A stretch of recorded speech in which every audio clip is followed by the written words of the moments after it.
প্রশ্ন হলো, এক নম্বরে জাকাত কি, দ্বিতীয় হলো জাকাত কে দিবে, কারা দিবে, তিন নম্বর প্রশ্ন হলো জাকাত কি দিয়ে দিবে, কোন মাল দিয়ে দিবে, চতুর্থ প্রশ্ন হলো জাকাত কখন দিবে, পঞ্চম প্রশ্ন হলো জাকাত কাকে দিবে, ষষ্ঠ প্রশ্ন হলো জাকাত কেন দেবে, সপ্তম প্রশ্ন হলো জাকাত কি পরিমাণ দেবে, অষ্টম প্রশ্ন কোন কোন মালের উপর জাকাত দিতে হবে, 9 নম্বর প্রশ্ন হলো কোন কোন মালের জাকাত দিতে হবে না। এগুলো প্রশ্ন না? এগুলো প্রত্যেকটা বিষয় জানার দরকার আছে কিনা বলেন। আলহামদুলিল্লাহি নাহমাদুহু ওয়া নাস্তাঈনুহু ওয়া নাস্তাগফিরুহু ওয়া নু'মিনু বিহি ওয়া নাতাওয়াক্কালু আলাইহি ونعوذ بالله من شرور أنفسنا من يهده الله فلا مضل له ومن يضلل فلا هادي له ونشهد أن لا إله إلا الله وحده لا شريك له ونشهد أن سيدنا ومولانا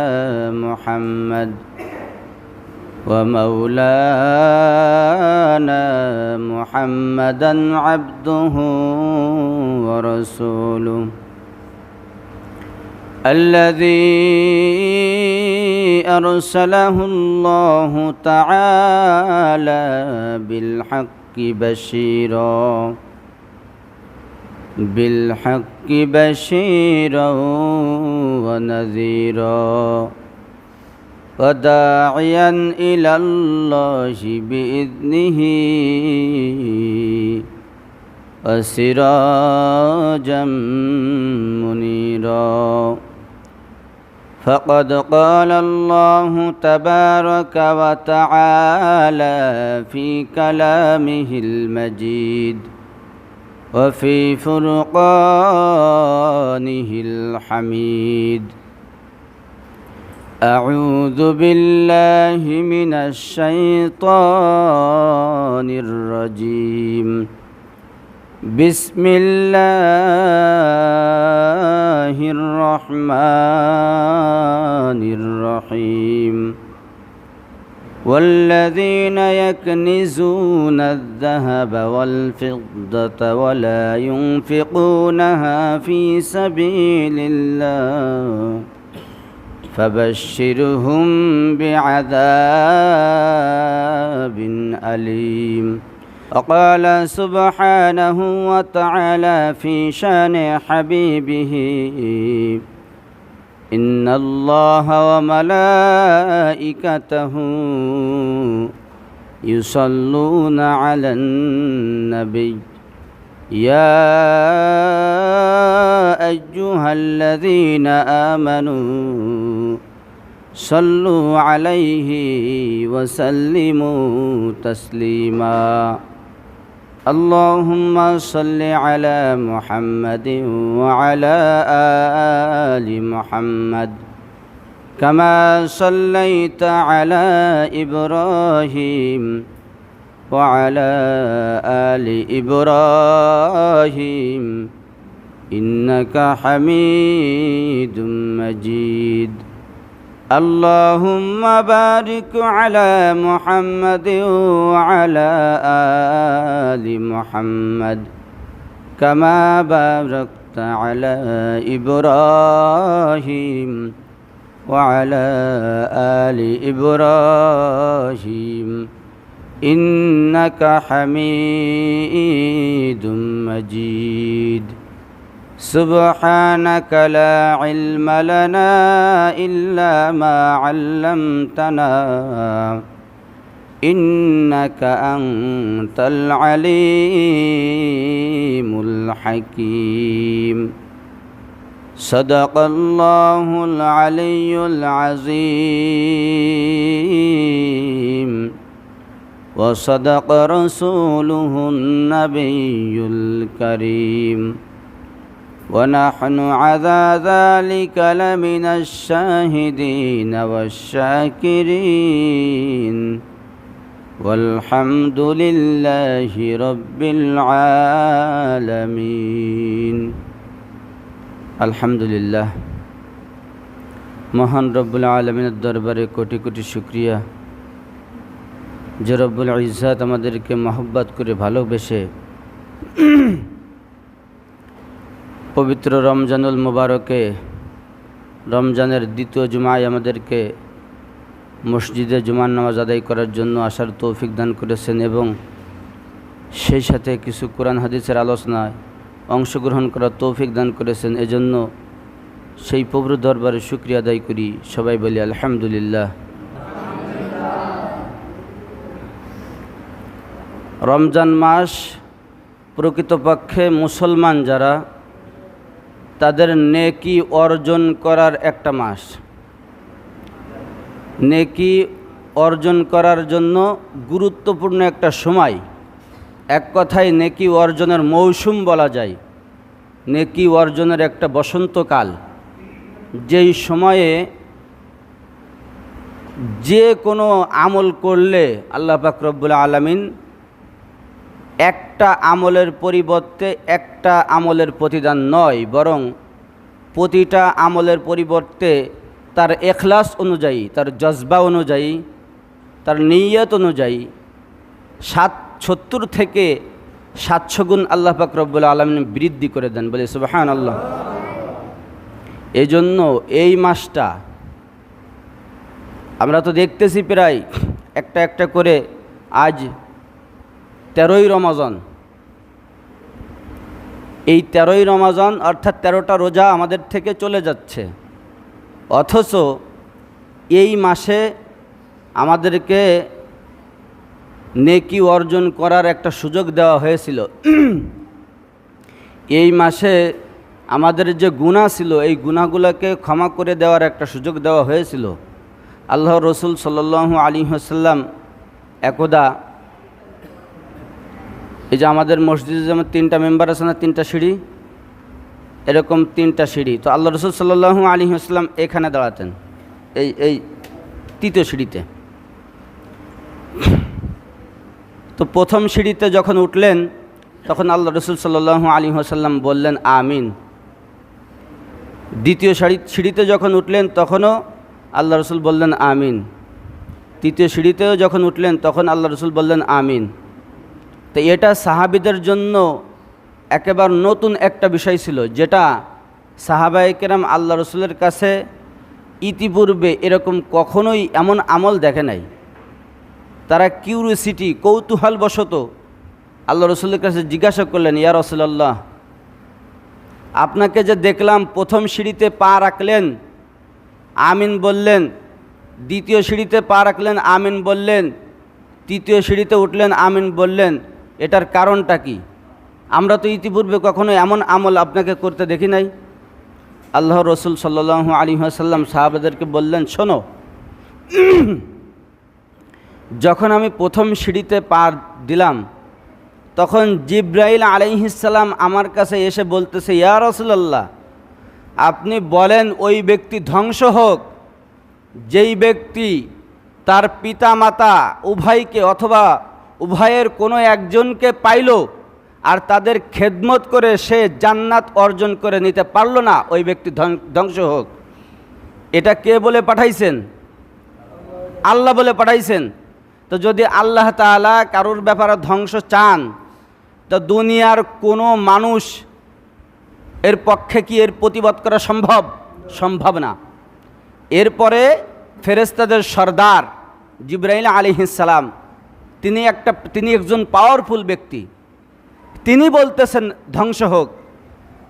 এরপরে মানবতার মুক্তির দূত, সকল মানুষের সেরা সকল নবীদের শ্রেষ্ঠ নবী, তিনিও বললেন ধ্বংস হোক। এখন বলেন তো, এই ব্যক্তিকে কি আর কারোর পক্ষে ধ্বংসের থেকে বাঁচানো সম্ভব? সম্ভব না। সুতরাং যদি কোনো ব্যক্তি নিজের পিতামাতা উভয়কে অথবা এই উভয়ের কোনো একজনকে পাইল আর সে তাকে সন্তুষ্ট করে তার খেদমত করে সন্তুষ্টি অর্জন করতে পারল না, তাহলে ওই ব্যক্তির ধ্বংস অনিবার্য, কেউ ঠেকাতে পারবে না।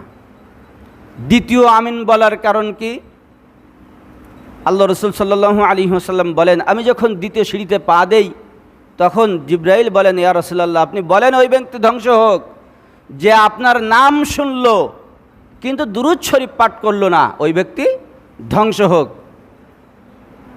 তৃতীয় সিঁড়িতে যখন পা রাখলেন তখন আল্লাহ রসুল আমিন বললেন। এই কারণে জিবরাইল বলেন, ইয়া রাসূলুল্লাহ, আপনি বলেন আমিন ওই ব্যক্তির জন্য যেই ব্যক্তিকে আল্লাহ তাআলা রমজান মাস দান করল, তার হায়াত রমজান মাস পর্যন্ত পৌঁছে দিল, সে রমজান মাস পাইল, অথচ রমজান মাসে আল্লাহ তাআলার কাছে রোনা জারি করে, আল্লাহ তাআলার কাছে ইস্তেগফার করে, তওবা করে তার জীবনের গুনাহ ক্ষমা করিয়ে নিতে পারল না। রমজান মাস চলে গেল কিন্তু তার গুনাহ তার আমলনামায় থেকে গেল, ওই ব্যক্তি ধ্বংস হোক।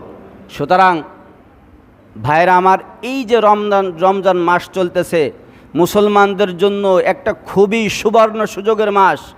যেমনিভাবে নেকি অর্জন করে নেওয়ার মাস, তেমনিভাবে গুনাহ থেকে মুক্তির মাস।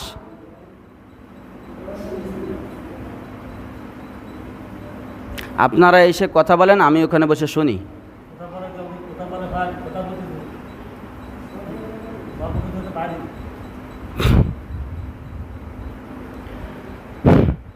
তো বলতেছিলাম, এই রমজান মাসটা হলো মুসলমানদের জন্য গুনাহ মাপের মাস। আপনার যত চাওয়া পাওয়া আছে, প্রতিদিন প্রতি রাতে সেহরি খাওয়ার আগ মুহূর্তে আপনি উঠে আল্লাহ তাআলার কাছে দোয়া করেন, হে আল্লাহ, আমি দরিদ্রতায় ভুগতেছি, আমার দরিদ্রতা দূর করে দাও। আপনি 30 দিন দোয়া করেন, কোনো একদিন যদি কবুল হয়ে যায় তাহলে সারা জীবনের জন্য আপনার দরিদ্রতা দূর হয়ে যাবে, সেখানে আপনাদের কোনো মাথা ব্যথা নাই। আপনি আল্লাহ তাআলার কাছে দোয়া করেন, হে আল্লাহ, আমি ভীষণ রোগে ভুগতেছি, প্রতিদিন সেহরির আগে 2 রাকাত 4 রাকাত নামাজ পড়ে আপনি দোয়া করেন, হে আল্লাহ, আমার রোগ থেকে আমাকে মুক্তি দান করো। আল্লাহ তাআলা 30 রাতের কোনো এক রাতের যদি কবুল করে নেন তাহলে আপনার সারা জীবনের জন্য রোগ মুক্তি হয়ে যাইতে পারে।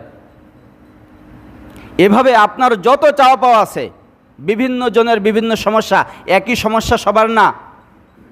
কেউ আছে সন্তান, মেয়ে বিবাহ দিতে পারতেছে না, আল্লাহ তাআলার কাছে দোয়া করেন, হে আল্লাহ, আমার জন্য উপযুক্ত একটা পাত্রের ব্যবস্থা করে দাও।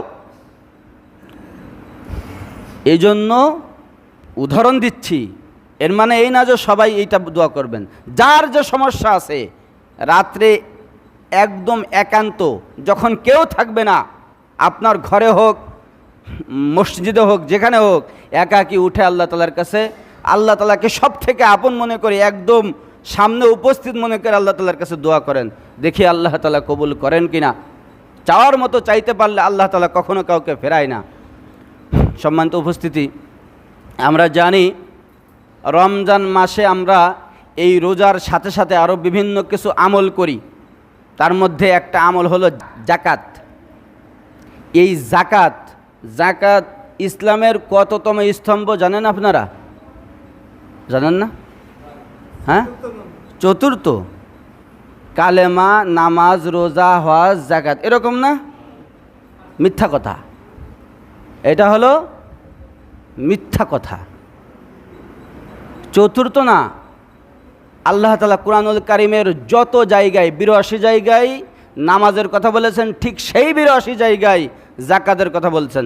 হাদিসের মধ্যে প্রথমে আসছে, বুনিয়াল ইসলামু আলা খামসা, শাহাদাতু আল্লা ইলাহা ইল্লাল্লাহ ওয়া আন্না মুহাম্মাদুর রাসূলুল্লাহ, তুকিমাস সালাহ ওয়া তুতিয়াজ যাকাত। নামাজের পরেই জাকাতের স্থান। কিসের পরে? নামাজের পরে। তার মানে ওই কালিমা, নামাজ, রোজা, হজ, জাকাত একদম শেষে না, জাকাত একদম শেষে না, নামাজের পরেই কিসের স্থান? জাকাতের স্থান। আমরা আজ ইনশাআল্লাহ জাকাত সম্পর্কে গুরুত্বপূর্ণ অনেক বিষয় আমাদের জানার দরকার। জাকাত সম্পর্কে অনেক মাসলা মাসাইল আছে। প্রথমে আমরা জানব জাকাতের বিধান, দ্বিতীয় আমরা জানব জাকাতের মাসাইল, তৃতীয় আমরা জানব জাকাতের ফজিলাত, চতুর্থ আমরা জানব জাকাত না দেওয়ার শাস্তি। এই যে জাকাতের বিধান আছে এর মধ্যে কতগুলো বিষয় রয়েছে। প্রশ্ন হলো 1 নম্বরে জাকাত কি, দ্বিতীয় হলো জাকাত কে দিবে, কারা দিবে, 3 নম্বর প্রশ্ন হলো জাকাত কি দিয়ে দিবে, কোন মাল দিয়ে দিবে, চতুর্থ প্রশ্ন হলো জাকাত কখন দিবে, পঞ্চম প্রশ্ন হলো জাকাত কাকে দিবে, ষষ্ঠ প্রশ্ন হলো জাকাত কেন দেবে, সপ্তম প্রশ্ন হলো জাকাত কি পরিমাণ দেবে, অষ্টম প্রশ্ন কোন কোন মালের উপর জাকাত দিতে হবে, 9 নম্বর প্রশ্ন হলো কোন কোন মালের জাকাত দিতে হবে না। এগুলো প্রশ্ন না? এগুলো প্রত্যেকটা বিষয় জানার দরকার আছে কিনা বলেন? জানার দরকার আছে। আমরা এক এক করে ইনশাল্লাহ জানব। প্রথম প্রশ্ন ছিল জাকাত কি। শরিয়াতের পরিভাষায় শরিয়াতে বলে জাকাত হলো আল্লাহ তাআলার পক্ষ থেকে একটা ফরজ বিধান, যেটা হলো ইসলামের যে পঞ্চম ভিত্তি আছে, 5টা স্তম্ভ আছে। ধরেন কথার কথা একটা ঘরের 5টা খুঁটি। আমাদের মসজিদে যেমন কতগুলো কলম আছে, ধরে নেয় এই কলমের মতো। তো এই কলমের মতো একটা কলম, এই পিলারের মতো একটা পিলার, তার নাম হলো জাকাত। অর্থাৎ ইসলাম যতগুলো বিষয়ের উপরে টিকে আছে, যেগুলো ছাড়া ইসলাম হয় না, তার মধ্যে একটা অন্যতম হলো জাকাত। এইবার এই জাকাতের বাংলা একটা কথা আছে, সেটা হলো জাকাত হলো সম্পদের উচ্ছিষ্ট, সম্পদের অতিরিক্ত ময়লা। যেমন আপনারা যারা মাছ কিনে আনেন, মাছ কাটেন না, মাছ কাটেন, মাছ খান। এই মাছ খাইতে গিয়ে মাছকে 2 বার রিফাইন করা লাগে। প্রথম মহিলাদের কাছে দিলে তারা বটি দিয়ে আঁশ যে উপরের যে ছালটা আছে এটা ছিঁড়ে ফেলে। এটা হলো মাছের উচ্ছিষ্ট। যখন রান্না করা হয়ে যায়, রান্না করার পরে খাওয়ার আগে মাছের কাঁটাটাও ফেলে দেন। এগুলো হলো মাছের উচ্ছিষ্ট, ওগুলো খাওয়ার জন্য না, ওগুলো ওই মাছের সাথে থাকবে, কিন্তু ওগুলো ভোগ করা। কথাকে বুঝতেছেন আপনারা? কলা খান না, কলার সাথে কলার ছোবলা, আপনারা কি বলেন, শোকলা বা সুবা যাই বলেন, ওটা কলার একটা অংশ, কিন্তু ছোবলা কেউ খায় না। কারণ কি? ওটা হলো কলার অতিরিক্ত উচ্ছিষ্ট। হ্যাঁ, ঠিক তেমনিভাবে প্রত্যেকটা জিনিসের মধ্যে এরকম উচ্ছিষ্ট আছে, মানে অতিরিক্ত অংশ, যেটা হলো খাওয়ার বস্তুর মধ্যে খায় না, ভোগ করার মধ্যে ভোগ করে না। ঠিক তেমনিভাবে আল্লাহ তাআলা ধনীদের কাছে এক প্রকারের সম্পদ দিয়েছেন, যেই সম্পদের মধ্যে তারা যদি নেশাব পরিমাণ মালের মালিক হয়ে যায় শর্ত সাপেক্ষে, তাহলে তাদের এই সম্পদের মধ্যে থেকে 2.5% মানে হলো 100 টাকায় 2.5 টাকা, এই টাকা আপনার জাকাত দিতে হবে। মানে ওইটা হলো আপনার মাছের কাটার মতো।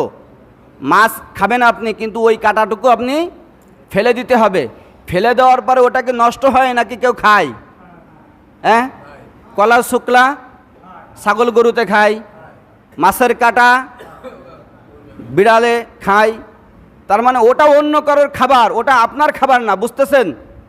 হ্যাঁ, এটা হলো অতিরিক্ত অংশ। মানে আমাদের বাঙালিদের বাংলা ভাষার কথা, যে জাকাত হলো মালের একটা উচ্ছিষ্ট অংশ, যেটা যার কাছে থাকবে সে ওইটার হকদার না, ওইটার মালিক না, ওইটার মালিক হলো অন্য কেউ, যাকে দিয়ে দিতে হবে। এইটা হলো জাকাত। জাকাত কি জিনিস আপনারা বুঝতে পেরেছেন আশা করি। এরপরের প্রশ্ন ছিল জাকাত কে দেবে। জাকাত কে দেবে? জাকাত দিবে হলো যেই ব্যক্তির কাছে নেশাব পরিমাণ সম্পদ থাকবে। নেশাবের বিষয় আমরা ইনশাল্লাহ সামনে আসতেছে। নেশাব পরিমাণ মাল সম্পদ থাকবে এবং এই সম্পদ তার কাছে 1 বছর স্থায়ী হবে। ধরেন কথার কথা, এখন রমজান মাস, এই রমজান মাসে আমার কাছে 3 লক্ষ টাকা আছে। কত টাকা? 3 লক্ষ টাকা।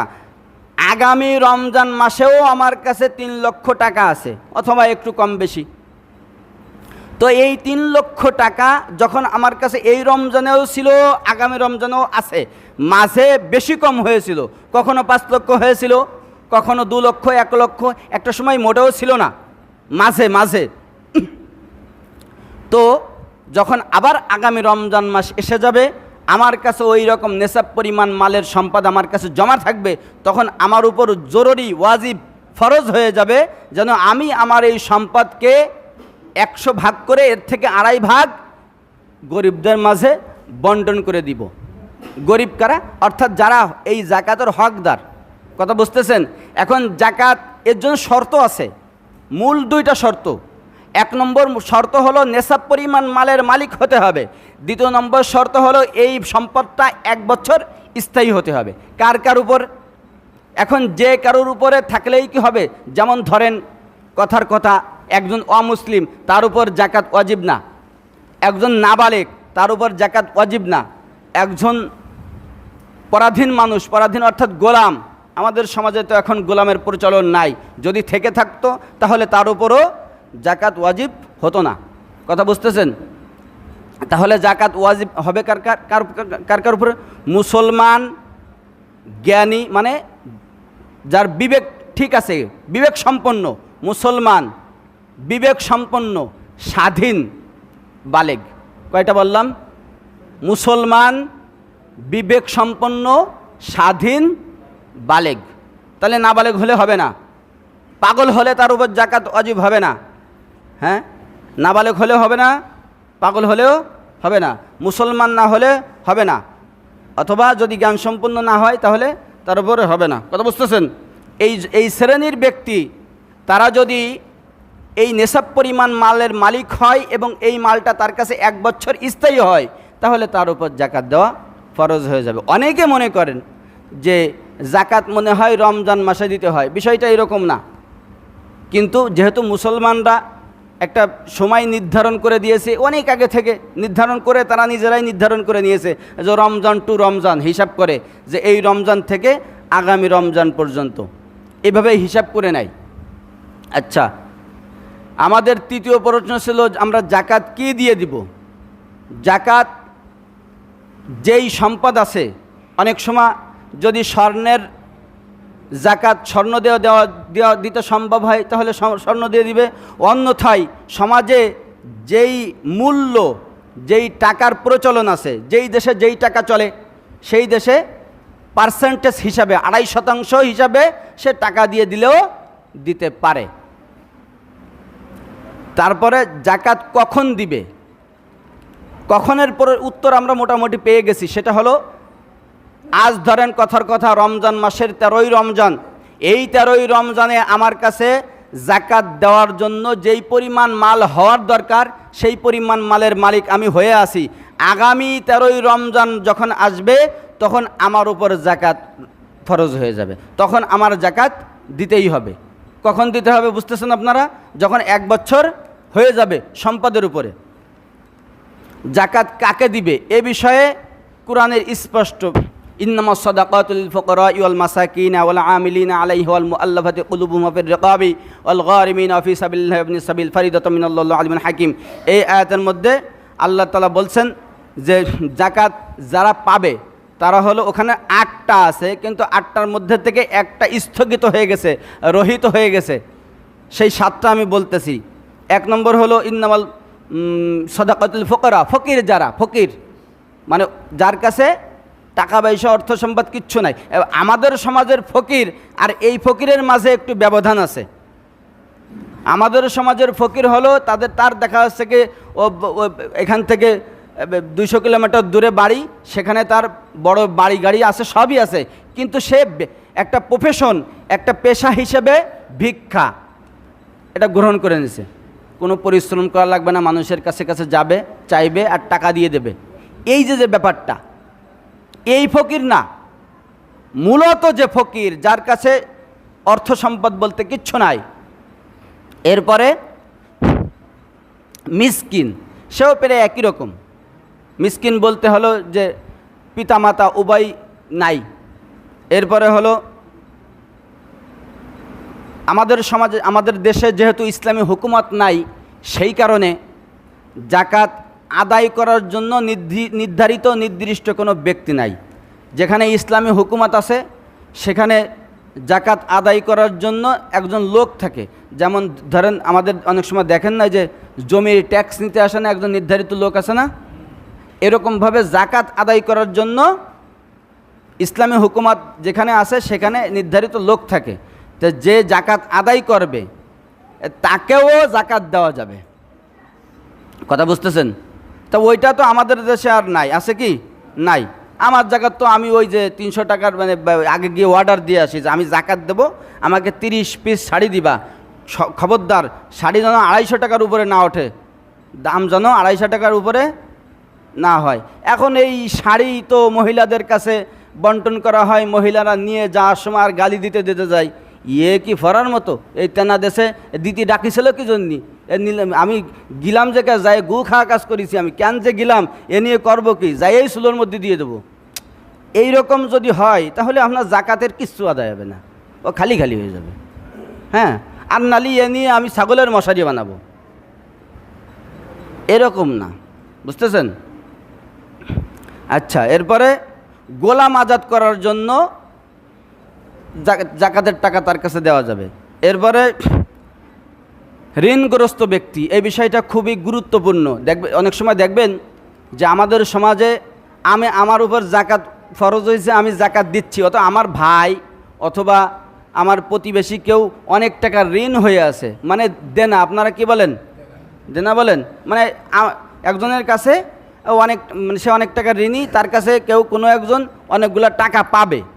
তো এই রকম যে ব্যাপার আছে আমি জানি, কিন্তু আমার উচিত ছিল আমার সব টাকা তাকে দিয়ে তাকে ঋণ মুক্ত করা, কিন্তু আমি তা না করে ওই গামছার মতো লুঙ্গি কিনে দিই, অথবা মশারির মতো লুঙ্গি অথবা শাড়ি এই কিনে দিয়ে মানুষের কাছে দেখায়, দেখো আমি জাকাত দিচ্ছি।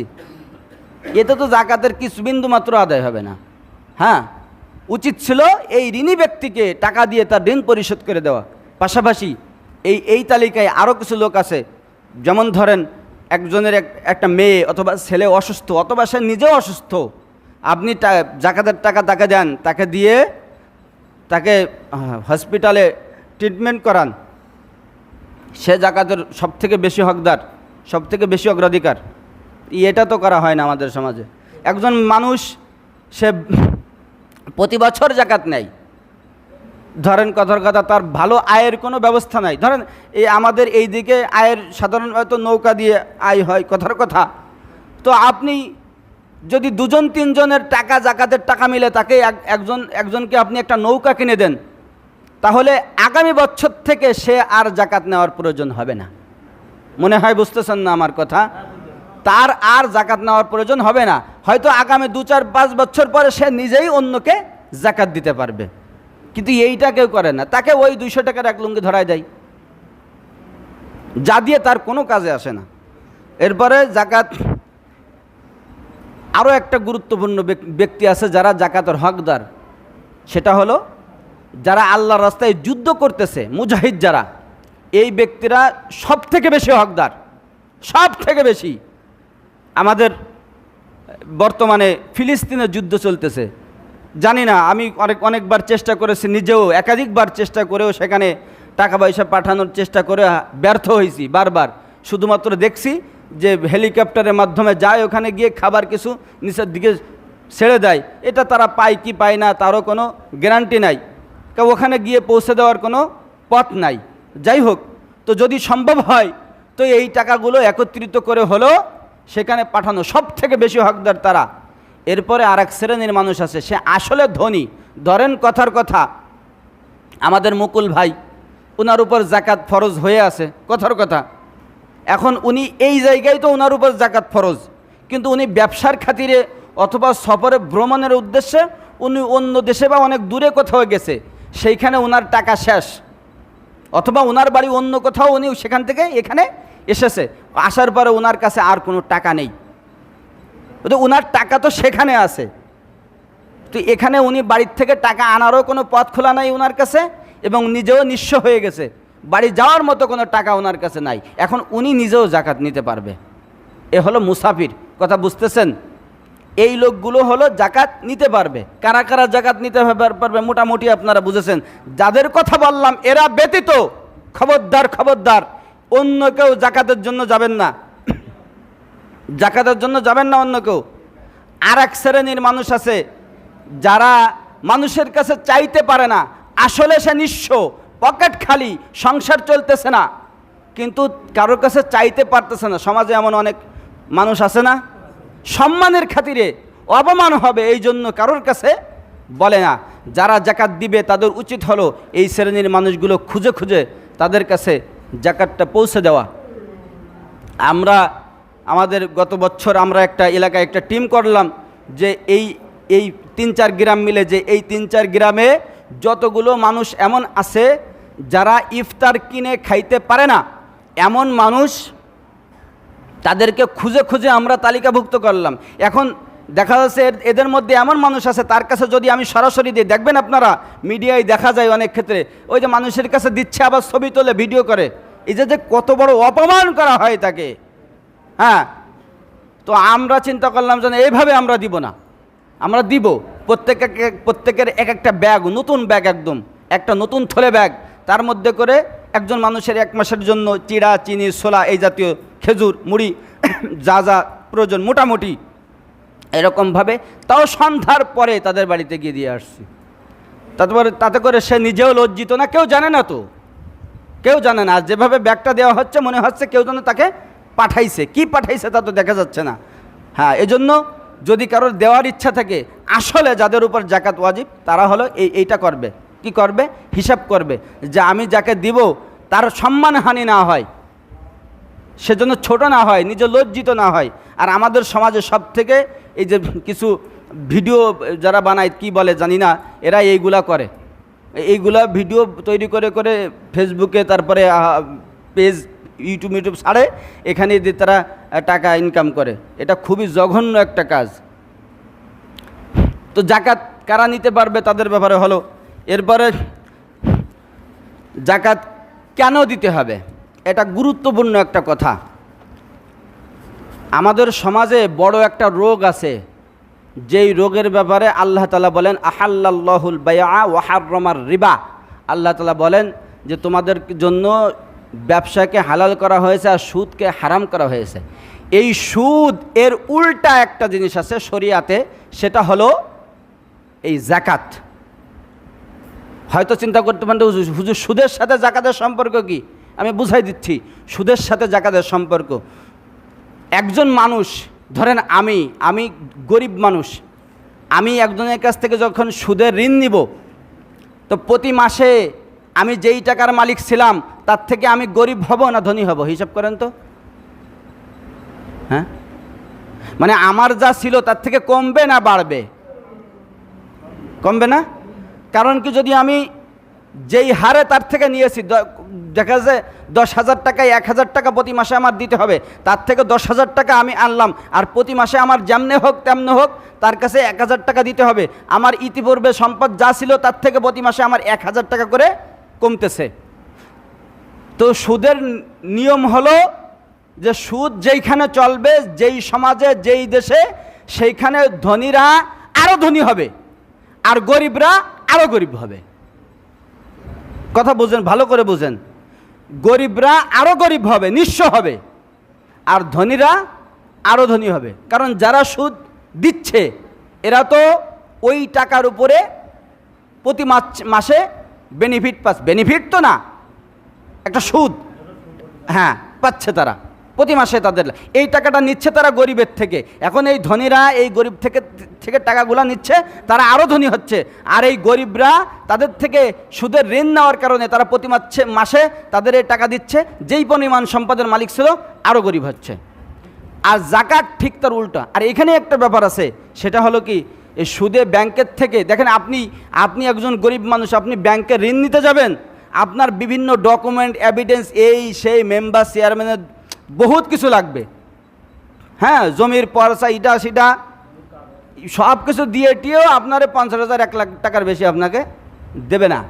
এরপরে যদি বাই চান্স যদি দুর্ঘটনাক্রমে আপনি 2-3 কিস্তি দিতে ব্যর্থ হন, তখন আপনার উপরে বিভিন্ন চাপ সৃষ্টি করবে, তারা মান অপমান বিভিন্নভাবে করার চেষ্টা করবে। অথচ একজন ধনী, সে ব্যাংকের নাম করে 5,000 10,000 টাকা ওখান থেকে ঋণ করে নিয়ে আসে, 2 মাস 3 মাস 5 মাস 10 মাস যখন ঋণ দিচ্ছে না, মানে যখন কিস্তি দিচ্ছে না, তখন ব্যাংকের থেকে নোটিশ আসে আপনি দিচ্ছেন না, তখন সে তাকে নিজেকে দেউলিয়া ঘোষণা করে, হ্যাঁ আমি সম্বলহীন হয়ে পড়ছি, আমার কাছে এখন আর কিছু নাই, দেওয়া সম্ভব না, শেষ, কিচ্ছু করবে না আর কেউ, ওই পর্যন্ত শেষ। তার মানে হলো যে এই সুদের মাধ্যমে যেখানেই সুদ চলবে সেখানে গরিবরা আরও গরিব হবে আর ধনীরা আরও ধনী হবে। আর ঠিক জাকাত তার উল্টা। আল্লাহ তাআলা যেই বিধানটা দিয়ে দিয়েছেন, দেখেন আল্লাহ তাআলা দুনিয়ায় 3 শ্রেণীর মানুষ সৃষ্টি করছে সম্পদের দিক দিয়ে। কয় শ্রেণীর? 3 শ্রেণীর। কথা বুঝতেছেন আপনারা? এ কোনো ওয়াজ নসিহাত না, এ গুরুত্বপূর্ণ কথা। যদি জানার প্রয়োজন মনে হয় কান লাগিয়ে শুনবেন, জানার প্রয়োজন না হলে চুপচাপ থাকবে, কোনো সমস্যা নাই। যদি জানার প্রয়োজন মনে করবেন তাহলে গুরুত্ব দিয়ে শুনবেন। সমাজের আল্লাহ তাআলা দুনিয়ায় অর্থের দিক দিয়ে 3 শ্রেণীর মানুষ সৃষ্টি করেছেন। এক শ্রেণীর মানুষ হলো তারা নিম্নবিত্ত, আর এক শ্রেণীর মানুষ হলো মধ্যবিত্ত, আর এক শ্রেণীর মানুষ হলো উচ্চবিত্ত। এই উচ্চবিত্ত যারা, অর্থাৎ যারা জাকাত দিবে, যাদের নেশাব পরিমাণ মাল আছে এরা জাকাত দিবে, আর নিম্নবিত্ত যারা এরা এই জাকাত নিবে। তার মানে উচ্চবিত্তদের টাকার মধ্যে, ইসের মধ্যে, স্বর্ণের মধ্যে, রৌপার মধ্যে, ব্যবসা সম্পদের মধ্যে ওই নিম্নবিত্তদেরও হক রয়েছে। আপনি স্বীকার করেন আর না করেন, আপনার হিসাব করবেন, আপনি যখন বছর শেষে টাকার ওখান থেকে প্রতি 100 টাকায় 2.5 টাকা আপনার হিসাব করে দিতে হবে। এই 100 টাকার 2.5 টাকা হলো এই নিম্নবিত্ত মানুষের টাকা, ওই টাকার মালিক আপনি না, আমি না, ওই নিম্নবিত্ত মানুষ। আর নিম্নবিত্তরা হিসাব করবে, তারা তো গরিব মানুষ, তারা তো আর জাকাত যে দেয় তার কাছে জোর করে কি বলতে পারে, এই দে তোর 100 টাকায় 2.5 টাকা আমার দে, এই কি বলে কেউ? তারা তো ফকিরের মতো হাত পাতে, দাও যদি দাও, যা দিবা তাই, দিলে দাও, না দিলে কি করার আছে, এরকম ব্যাপারটা। আর মধ্যবিত্ত যারা, তাদের দিতেও হবে না, নিতেও হবে না। এখন ধরেন কথার কথা, কিছুক্ষণের জন্য যদি আমরা চিন্তা করতাম যে হুজুর এই তাহলে এত ঝামেলা করার কি দরকার ছিল, বড় লোকের কাছে টাকা দিয়েছে, ওই আবার গরিবকে দিয়ে দিতে হবে, তা গরিবরা আবার বড় লোকের কাছ থেকে নেবে, ধনীদের কাছ থেকে নেবে, তা না করে সবাইরে সমান সমান সম্পদ দিয়ে দিলে তো ঝামেলা মুক্ত হয়ে যেত। একটা ভালো একটা যুক্তিসঙ্গত কথা না? সবাইরে যদি আল্লাহ সমান সম্পদ দিত তাহলে তো ঝামেলা নেই, তাহলে কেউ কারো দেওয়া লাগতেছে না, ভালো না ব্যাপারটা? দেখেন যদি সবাইরে যদি সম্পদ সমান সমান দিত তাহলে দেখেন সমস্যাটা কী হতো। ধরেন আপনার বাড়ি 20টা নারকেল গাছ আছে, এখন এই নারকেল গাছে আপনি উঠতে পারেন না, এই নারকেল পারবে কে? কে পাঠিয়ে দেবে? কে? ওই নিম্নবিত্ত যারা আছে তাদের তো কষ্টে দিন চলে, ওদের কেউ ঘুরবে, আপনার আসবে যে ও কাকা তোমার কাছে নারকেল ভাড়াবা নাকি, আমি তো নারকেল গাছে উঠতে পারি, এই আসবে না? ও এখন ও আপনার মতো সম্পদের মালিক, এখন আপনার নারকেল খাওয়া বন্ধ, কারণ আপনি নিজেও উঠতে পারেন না আর পাড়ি দেওয়ার লোকও নেই। এর থেকে আরও ক্লিয়ার করে যদি বলি, আল্লাহ তাআলা ধরেন এই যে আমরা এখানে যারা আছি প্রত্যেকে 5 কোটি করে টাকা দিয়ে দিল, প্রত্যেকে এই জায়গায় যারা আছে সবাই 5 কোটি টাকার মালিক প্রত্যেকে। এখন 5 কোটি টাকার মালিক আমি, ভালো করে বুঝবেন, আমি যদি 5 কোটি টাকার মালিক হই, আমার এখানে বৈশে বৈশে সময় নষ্ট করে ওয়াজ করার টাইম আছে আমার? আমি তো বাড়ি যেয়ে ঘুমাবো। তাহলে এই জাকাতের মাসলা আপনাদেরকে কে বলবে? এবার আর খুঁজুর যে সেও তো 5 কোটি টাকার মালিক, সে আসবে কেন এখানে? কি দরকার তার? এইবার বুঝতেছেন না? আমাদের ধরেন হেকমত ভাই, উনি যে কাঁচামাল বিক্রি করে, উনি তো 5 কোটি টাকার মালিক, উনি কেন দোকানদারি করবে? করবে না। আমাদের বাবু সর্দার, উনি যে মাল মেডিসিন বিক্রি করে, উনিও 5 কোটি টাকার মালিক, উনিও দোকানদারি করতে যাবেন, ও যাবে কেন? ওনার কাছে 5 কোটি টাকা আছে, উনি কেন যাবে? এখান থেকে নৌকায় করে ওই নবাবিকে যাওয়া লাগবে, বিভিন্ন জায়গায় যাওয়া লাগবে, মন্টু ভাই যাবে না কেন? ওনার তো 5 কোটি টাকার মালিক, উনি যাবে কেন? ওনার তো টাকা লাগবে না? হ্যাঁ, বাজারে যাবেন, ডাক্তার সাহেব বাড়ি, কেন কি হয়েছে? আমার তো টাকা আছে, আমি বাজারে ওষুধ বিক্রি করতে যাবো কেন? হ্যাঁ, বুঝতেছেন? বুঝতেছেন না এখনো? যদি সবাইকে আল্লাহ তাআলা সম্পদ দিয়ে দিত তাহলে সব মানুষের মাত্র 1 থেকে 2 দিনের মধ্যে মারা যাওয়া লাগতো। খাবার বিক্রি করার জন্য বিক্রেতাকে পাওয়া যাইত না, চিকিৎসা করার জন্য চিকিৎসককে পাওয়া যাইত না, যাতায়াত করার জন্য কোনো যানবাহনওয়ালাকে পাওয়া যাইত না, সিকিউরিটি দেওয়ার জন্য পুলিশ পাওয়া যাইত না, প্ল্যান করার জন্য কোনো ইঞ্জিনিয়ার, শিক্ষা দেওয়ার জন্য কোনো মাস্টার পাওয়া যেত না, কেউ সব যার যার ঘরে থাকতো। বুঝতেছেন? বিদ্যুৎ লাইন থাকতো না, কেন? কারণ বিদ্যুৎওয়ালারা বাড়ি গিয়ে ঘুমাচ্ছে, বিদ্যুতের অফিসে লোক নাই, সব জায়গায় একদম 1-2 দিনের মধ্যে দুনিয়া ধ্বংস হয়ে যাইতো। এজন্য আল্লাহ তাআলা যেই ফয়সালা যেইভাবে করছে, এইটা হলো সুন্দর একটা ফয়সালা করছে, যে তোমরা ধনীদেরকে বলছে দেখো তোমাদেরকে ধন সম্পদ দিছি, এখান থেকে 2.5% তুমি গরিবদেরকে দিয়ে দাও। মধ্যবিত্তদেরকে বলছে যে তোমাদেরকে এত পরিমাণ বেশি দেই নাই, তোমাদের কাউকে দেওয়া লাগবে না, কারোর থেকে নেওয়াও লাগবে না, তুমি যা আসো তাই কিনে কেটে খাও। এরপরে নেশাব পরিমাণ মালের মালিক কারা, সেই বিষয়ে লম্বা আলোচনা করতে হবে, সময় লাগবে ইনশাল্লাহ। আমরা আগামী জুমায় ইনশাল্লাহ এগুলো শোনার দরকার আছে নাকি বলেন তো আপনাদের? আছে? কিছু লোকের আছে আর কিছু লোকের নাই, তাই তো? সবার যদি থাকে তাহলে একটু আগে আগে আসবেন, আরও আগের থেকে আলোচনা লম্বা, খুবই গুরুত্বপূর্ণ আলোচনা। আপনি যদি না জানেন তাহলে আমল করবেন কিভাবে? হ্যাঁ, এই যে আমাদের এখানে মেম্বার সাহেব, আমাদের এখানে সবথেকে বেশি পেশা কি বলেন তো একটু? ঘের না? ঘেরের মাসলা আছে, ঘেরের মাসলা। ঘেরওয়ালারা জাকাত দেবে কি দেবে না, দিলে কি পরিমাণ দেবে, এই বিষয়টা আগামী জুমায় বলবো। এই জন্যই ঘেরওয়ালারা বিশেষ করে আগে আগে থাকবেন। যারা জঙ্গলে যাতায়াত করেন তাদের দেওয়া লাগবে কিনা তাদের ব্যাপারেও বলবো ইনশাআল্লাহ। আল্লাহ পাক রব্বুল আলামিন এলোমেলো কিছু কথা বললাম, আমাদেরকে এই মাসলাগুলো আরও বুঝে আমল করার তৌফিক দান করেন। এ বাদে যখন এই জাকাতের মাসাইল শেষ হয়ে যাবে, শেষ হয়ে যাওয়ার পরে যদি কারোর কোনো প্রশ্ন থাকে, অথবা এই আলোচনার পরে যদি কারোর প্রশ্ন থাকে, তাহলে অবশ্যই আমার সাথে যে কোনো সময় আসবেন, জিজ্ঞাসা করবেন, আমি ইনশাআল্লাহ 24 ঘন্টা আপনাদেরকে জানানোর জন্য প্রস্তুত আছি। আল্লাহ পাক রব্বুল আলামিন যাকে শুনলাম বুঝে আমল করার তৌফিক দান করেন। ওয়া আখিরু দাওয়ানা আলহামদুলিল্লাহি রাব্বিল আলামিন।